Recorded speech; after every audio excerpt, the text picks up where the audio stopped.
मोहतरम सामीन, अस्सलामु अलैकुम वरहमतुल्लाहि वबरकातुहू। स्कूल के अंदर हिफ्ज़ कुरान क्लास कैसे स्टार्ट करें, इस टॉपिक पर बात चल रही है। तो गुज़श्ता 2 वीडियो के अंदर मैंने आपको दाखिले का तरीक़ाकार और बच्चों को कुरान मजीद कैसे शुरू करवाना है, क़ायदा कैसे पढ़ाना है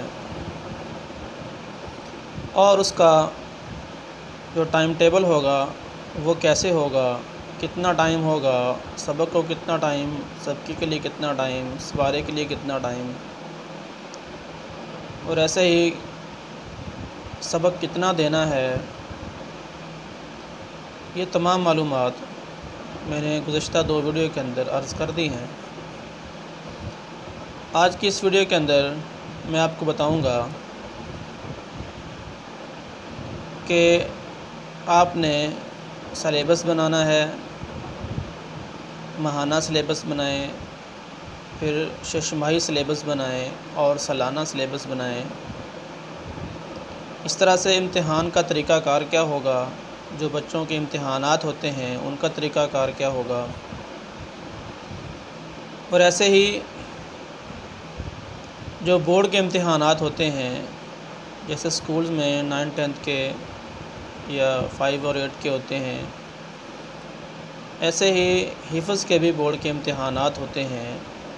दीनी बोर्ड बने हुए हैं, तो किसी भी बोर्ड से अगर आपने इम्तिहान दिलवाना है तो उसका तरीक़ाकार क्या होगा, और ऐसे ही बच्चों में हम डिसिप्लिन कैसे पैदा कर सकते हैं, उसका तरीक़ाकार क्या है, और ऐसे ही यूनिफ़ॉर्म अगर हम बच्चों को देंगे तो यूनिफ़ॉर्म कैसा होना चाहिए। इस तरह की चंद चीज़ों पर इंशाअल्लाह आज मैं गुफ्तगू करूँगा। तो सबसे पहले इम्तिहानात के दिनों में जो पढ़ाई होगी वो फ़ुल टाइम होगी, यानी उसमें सबक सबकी ओसपारा नहीं सुना जाएगा, बल्कि फ़ुल टाइम पढ़ाई होगी और उसमें असम्बली भी नहीं होगी। बच्चे आएंगे और आते ही अपनी पढ़ाई शुरू कर देंगे और जितना उन्होंने पढ़ा हुआ है उसको याद करेंगे।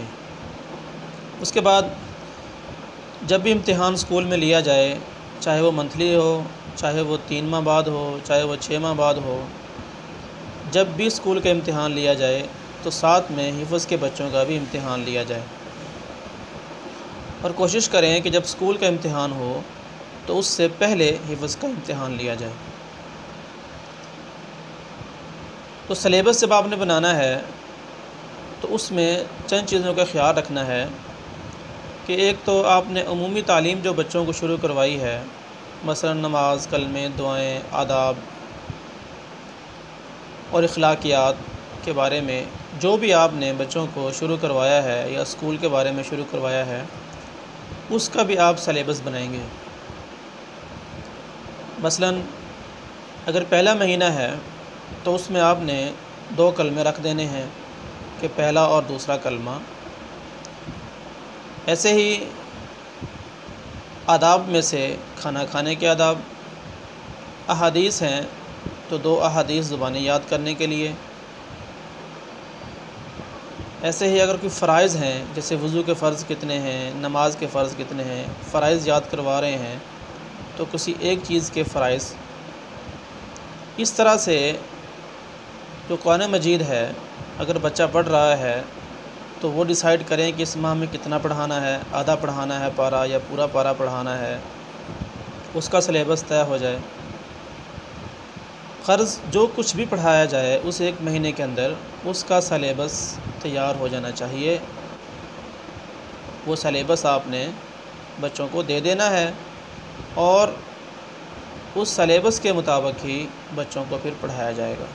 इस तरह क़ारी साहब या क़ारिया की ये ज़िम्मेदारी होगी कि वो इम्तिहान से चंद दिन पहले बच्चों का सलेबस मुकम्मल करवा दें ताकि बच्चे इम्तिहान की तैयारी अच्छे से कर सकें। और स्कूल की ज़िम्मेदारी है कि वो हर महीने में बच्चों का जायज़ा ले और एक जायज़ा रिपोर्ट बनाए। वो जायज़ा रिपोर्ट और सलेबस बच्चों के घर भिजवा दिया जाए। इम्तिहान का तरीक़ाकार ये होगा कि जब बच्चा इम्तिहान देने आएगा तो जो मुम्तहिन है वो लेड पेंसिल से बच्चों की गलतियों की निशानदही करेगा, और अगर ज़्यादा गलतियाँ हों या बड़ी गलतियाँ हों या तालीमी हालत कमज़ोर हो तो मुम्तहिन यानी इम्तिहान लेने वाला वो उस बच्चे की एक अलग से रिपोर्ट बनाए और उस रिपोर्ट के अंदर बच्चों की जो गलतियां हैं उसकी निशानदही करे और प्रिंसिपल साहब को वो रिपोर्ट भिजवा दी जाए। और इसके अंदर एक चीज़ का और भी ख्याल रखा जाए कि रवानगी और पुख्तगी के नंबर अलग हों और बच्चों की जो तजवीद है उसके नंबर अलग से हों, दोनों के नंबर मिक्स नहीं कर देने। और ऐसे अगर आप अपने बच्चों के बोर्ड के इम्तिहान दिलवाना चाहते हैं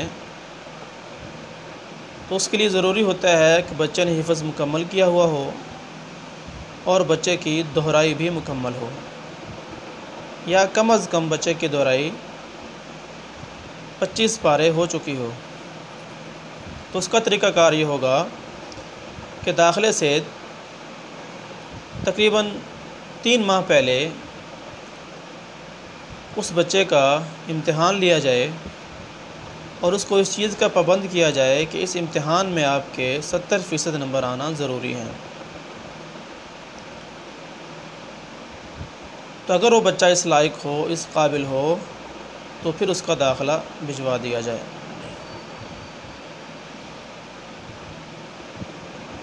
और इसी तरह से अगर वो बच्चा इस लायक नहीं है तो उसको 1 माह के लिए मौका और दे दिया जाए। 1 माह आपके पास और है, अगले माह आपका फिर टेस्ट होगा। अगर उसमें आपने 70% नंबर ना लिए तो आपका दाखिला नहीं भिजवाया जाएगा। तो अगले माह उसका फिर टेस्ट लिया जाए और अगर वो 70% नंबर हासिल कर लेता है तो फिर उसका दाखिला भिजवा दिया जाए। तो ये जो तालीमी बोर्ड होते हैं, जो दीनी बोर्ड हैं, उनके दाखिले अमूमन रबीउल अव्वल के अंदर शुरू हो जाते हैं। जैसे विफाकुल मदारिस है, तंजीमुल मदारिस है, इत्तिहादुल मदारिस है, और भी 2-3 बोर्ड हैं, दीनी बोर्ड हैं। तो जिस बोर्ड से आप मुनासिब समझें उस बोर्ड से उस बच्चे का दाखिला भिजवा दिया जाए। इसके बाद बात आ जाती है बच्चों के डिसिप्लिन की। तो बच्चों के डिसिप्लिन का आप एक रजिस्टर बनाएं। उस रजिस्टर के अंदर देखें कि कौन कौन सी चीज़ें हमने डिसिप्लिन में रखनी हैं, उसके क़वायद ज़वाबित वज़ा किए जाएं और फिर उसकी एक डेली रिपोर्ट बनाई जाए कि इस रिपोर्ट में ये बताया जाए कि आज का दिन कैसा रहा, और अगर किसी बच्चे ने किसी डिसिप्लिन की ख़िलाफ़ वर्जी की हो तो वो उस रिपोर्ट के अंदर तहरीर कर दी जाए। तो डिसिप्लिन बेहतर बनाने के कुछ तरीके मैं आपको बताऊंगा कि आपने डिसिप्लिन कैसे बेहतर बनाना है। तो उसमें ये है कि हर 15 दिन के बाद या 1 महीने के बाद प्रिंसिपल साहब या जो वाइस प्रिंसिपल है या कोऑर्डिनेटर है, ये बच्चों के साथ एक ग्रुप सेशन करें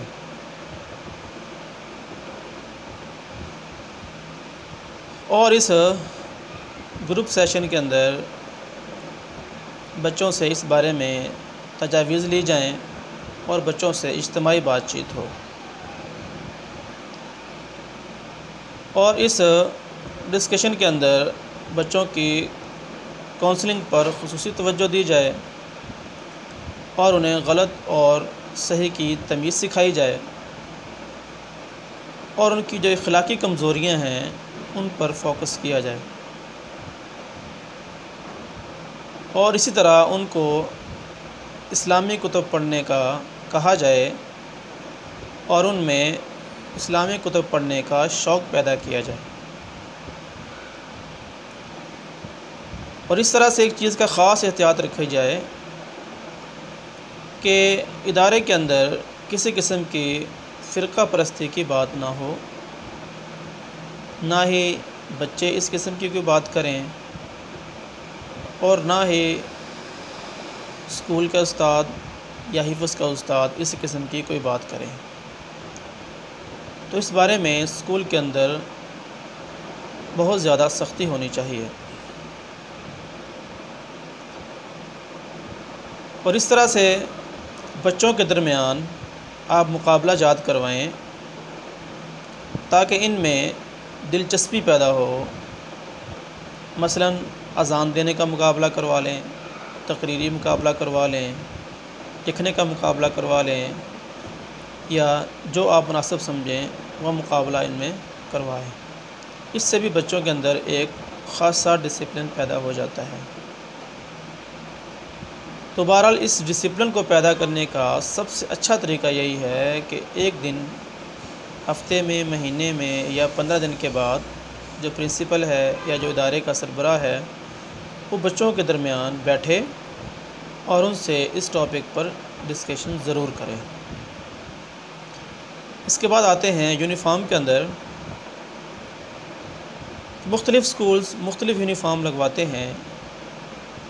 कोई ग्रे लगवा लेता है, कोई क्रीम कलर का किसी का होता है, ऐसे ही कोई वाइट लगवा लेता है। तो जैसे आपको मुनासिब लगे आप अपने इदारे का यूनिफ़ॉर्म बना लें। बेहतर ये है कि सफ़ेद शलवार कमीज़ हो और अगर गर्मियां हैं तो काले रंग की वेस्टकोट हो और सर पर सफ़ेद या स्याह रंग की जाली वाली टोपी हो और जुराबें ग्रे रंग की हों या ब्लैक हों या वाइट हों और ब्लैक शूज़ हों।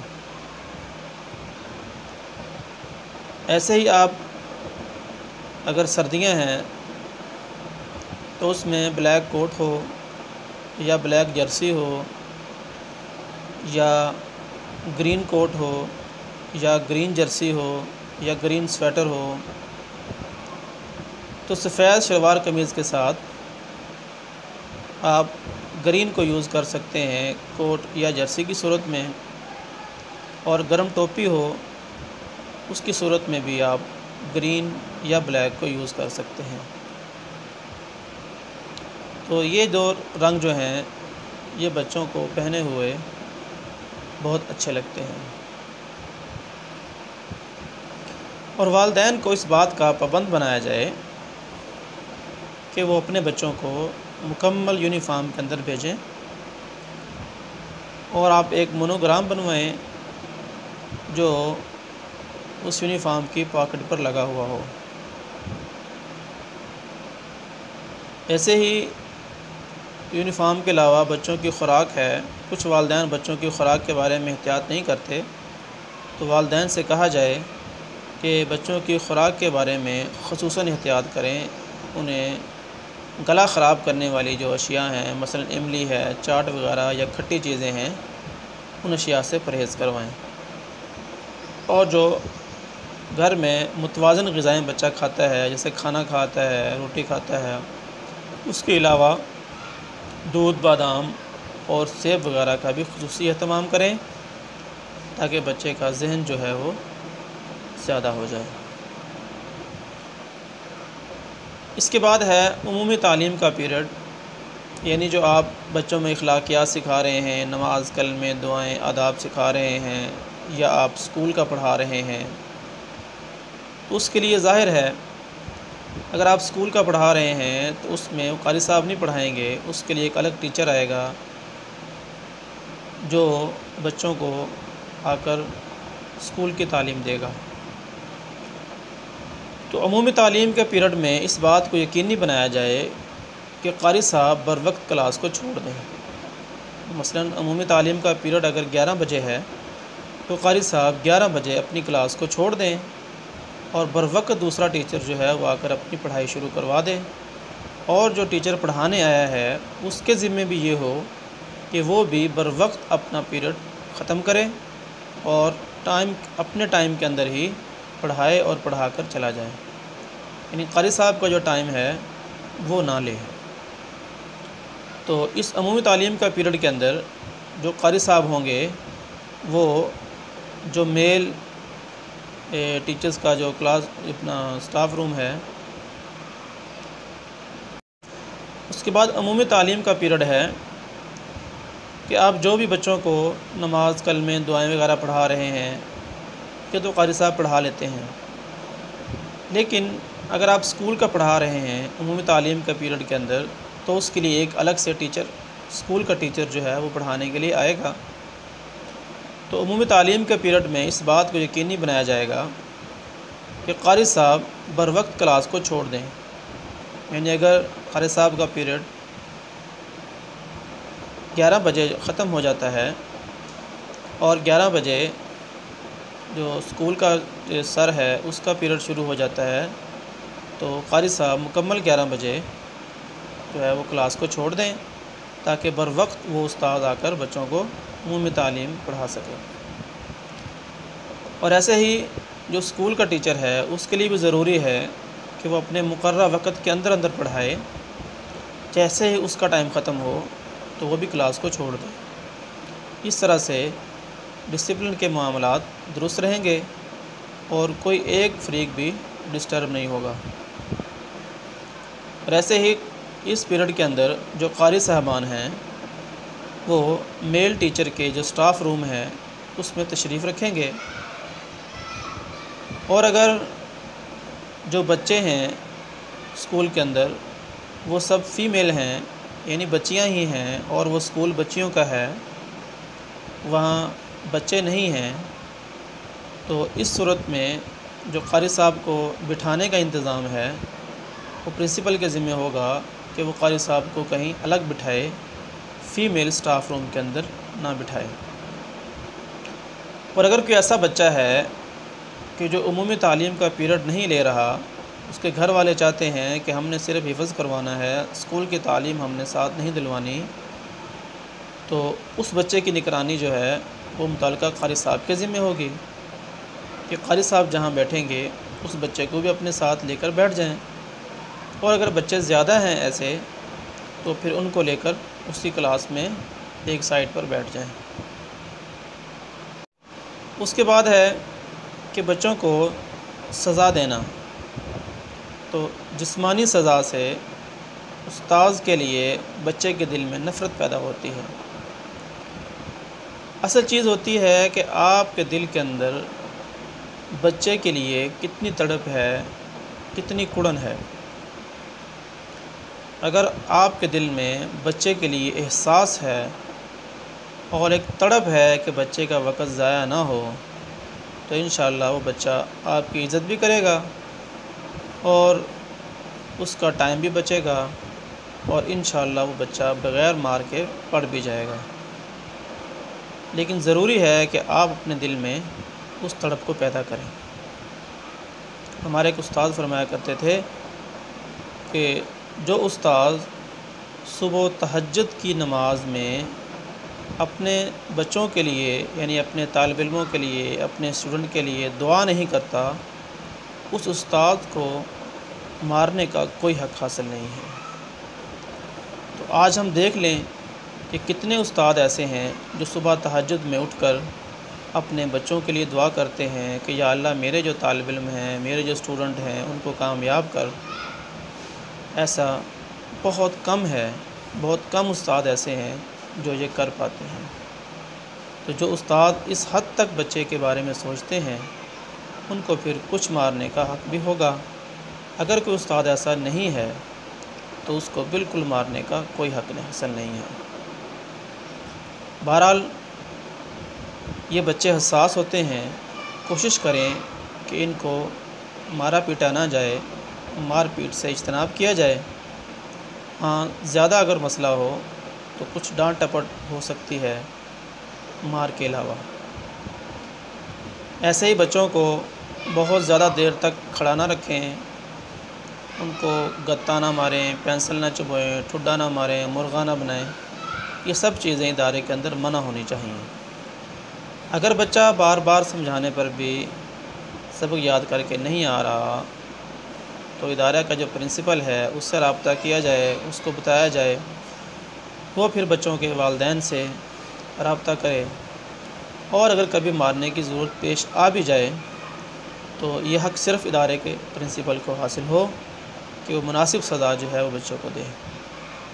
और आखिर में मैं ये बात कहूँगा कि कोशिश करें कि जो इदारे का प्रिंसिपल है उसका रब्ता वालिदैन से हो, क़ारी साहब का रब्ता वालिदैन से ना हो। इससे बहुत सारे मसाइल जन्म लेते हैं।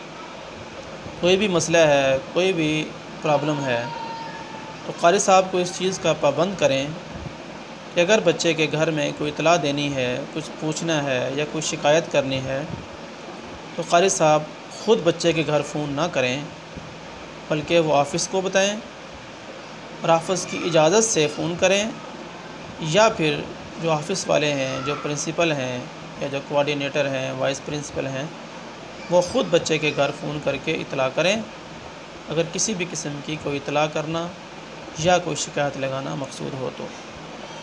डायरेक्ट क़ारी साहब का बच्चों के वालिदैन से रब्ता होना ये इंतहाई नुकसानदेह है। ऐसे ही क़ारी साहब को इस चीज़ का पाबंद बनाएं कि वो उस बच्चे के घर में ट्यूशन हरगिज़ ना पढ़ाएं जिसको वो स्कूल में पढ़ाते हैं। इससे भी बहुत सारे मसाइल स्कूल के लिए जन्म लेते हैं। तो अज़ीज़ दोस्तों, ये चंद चीज़ें थीं, ये इब्तदाई चीज़ें थी जो मैंने हिफ़्ज़ क्लास के हवाले से ज़िक्र की हैं।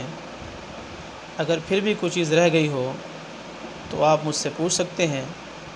मैं इंशाअल्लाह आपकी मुकम्मल रहनुमाई करूँगा और जो इस हवाले से इल्म अल्लाह तबारक व तआला ने मुझे दिया है मैं इंशाअल्लाह वो आप तक पहुँचाने की मुकम्मल कोशिश करूँगा। अल्लाह ताला आपके इदारे को कामयाब करे और आपको जज़ाए खैर अता फ़रमाए। वस्सलाम, अल्लाह हाफ़िज़।